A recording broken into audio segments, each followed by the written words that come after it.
নমস্কার ভক্তবৃন্দ, জয় মা কালী বেঙ্গলি চ্যানেলে আপনাদেরকে আমি স্বাগত জানাচ্ছি। আজকের আলোচনার বিষয় গৃহ রক্ষাকারী মন্ত্র এবং তার প্রয়োগ সম্পর্কে। অর্থাৎ আপনার বাড়িতে যদি চুরি, ডাকাতি, হিংস্র পশু, জানোয়ার এবং আকাশের বিদ্যুৎ বা বজ্রপাত থেকে আপনি আপনার বাড়িকে, আপনার গৃহকে রক্ষা করতে চাইছেন, সেক্ষেত্রে আপনি আজকের এই ভিডিওটা দেখবেন। যে কোনো ধর্মের মানুষ হলেই কিন্তু আপনি ভিডিওটা দেখবেন, পুরুষ মহিলা উভয়ই দেখতে পারে। তো ভিডিও শুরু করার আগে প্রথমে বলবো, আজকের বিষয়টি প্রাচীন লোকবিশ্বাস এবং আধ্যাত্মিক বিষয়ের উপর ভিত্তি করে প্রাচীন তন্ত্রশাস্ত্র থেকে সংগৃহীত।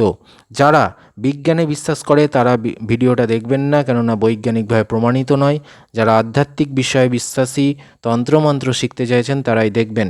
তো চলুন শুরু করছি গৃহ রক্ষাকারী মন্ত্র।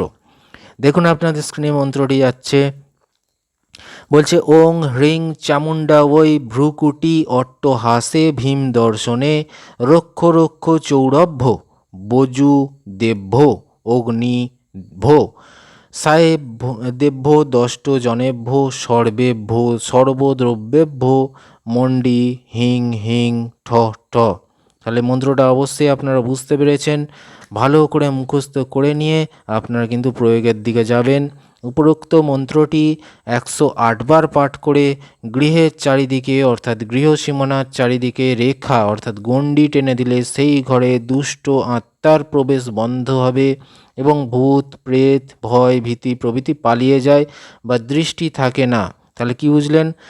মন্ত্রটি আপনি কি করবেন, 108 বার পাঠ করে আপনি কি করবেন, গৃহের চারিদিকে একটা সীমানা গণ্ডি কেটে দেবেন। কিভাবে গণ্ডি কাটবেন? আপনি একটা বেল কাঠ নেবেন, সরু বেল কাঠের লাঠি তৈরি করবেন, দিয়ে আপনি একটা রেখার মতো করে করে আপনার ঘরটাকে গোল করে আপনি একটা গণ্ডি কেটে দেবেন। অথবা আপনি সর্ষে নিতে পারেন, সেই সর্ষে মধ্যে কালো সর্ষে নেবেন, কালো সর্ষের মধ্যে আপনি কি করবেন, 108 বার মন্ত্র বলে তাতে একটা ফুঁ দেবেন, দিয়ে ওই সর্ষেটা গোল করে আপনার বাড়ির চারিদিকে সীমানায় আপনি ছড়িয়ে দেবেন, মানে একটা গণ্ডি দিয়ে দেবেন। এইভাবে গণ্ডি দিলে কী বলছে, ঘরে দুষ্ট আত্মার প্রবেশ বন্ধ হবে, ভূত প্রেত আপনার বাড়ির দিকে দৃষ্টিই দেবে না, আর থাকলেও কিন্তু পালিয়ে যাবে। তাছাড়াও কি বলছে, চুরি ডাকাতি হিংস্র পশু জানোয়ার এবং আকাশের বিদ্যুৎ অর্থাৎ বজ্রপাত প্রভৃতি থেকেও গৃহ রক্ষা পায়। এটি প্রত্যেক ঘরে অবশ্যই করবেন, এরকম লেখা আছে। এবং কখন করতে হবে? শুভ মুহূর্ত, শুভ নক্ষত্র এবং শুভ দিনে মন্ত্র জপটা করবেন বা এই ক্রিয়াটি কিন্তু করবেন, এরকম তন্ত্রশাস্ত্রে বলা রয়েছে। আপনারা নিশ্চয়ই দেখতে পেলেন।